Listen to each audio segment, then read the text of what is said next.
નમસ્કાર મિત્રો, વિડીયોમાં તમારું સ્વાગત છે। જી હા મિત્રો, અત્યારે હાલ મોટા અને દુઃખદ સમાચાર સામે આવી રહ્યા છે। તો મિત્રો, સમાચાર ઉપર વાત કરીએ તો દાહોદમાં વિતેલા 24 કલાકમાં પતંગના દોરાથી 2 વ્યક્તિઓ ઇજાગ્રસ્ત થયા હોવાનું સામે આવ્યું છે। જો કે આ બંને વ્યક્તિઓ વાહન પર સવાર હતા। આ દરમિયાન પતંગનો દોરો ગળામાં આવી જતા લોહી લુહાણ થયા હતા।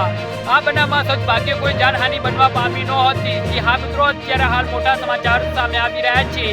તંત્ર દ્વારા પતંગની દુકાન અને સ્ટોલ ઉપર અવારનવાર સરપ્રાઇઝ ચેકિંગ હાથ ધરવામાં આવી રહ્યું છે। આ દરમિયાન ગઈકાલે શહેરના ગરબડા ચોકડી ઉપર બ્રિજ પાસે એક બાઇક સવાર પોતાનું વાહન લઈને પસાર થઈ રહ્યો હતો। તે દરમિયાન પતંગની દોરી ગળામાં આવી જતા ધારદાર પતંગમાં દોરાથી બાઇક ચાલક યુવક લોહી લુહાણ થયો હતો।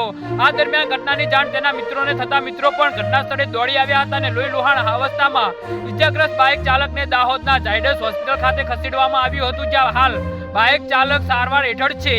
જી હા મિત્રો, તો આના વિશે તમારું શું કહેવું છે તો નીચે અમારી કમેન્ટ બોક્સમાં જરૂરથી જણાવજો ને અમારી YouTube ચેનલને સબસ્ક્રાઇબ કરવાની ભૂલતા નહીં। વિડીયો પૂરો જોવા બદલ તમારો ખૂબ ખૂબ આભાર।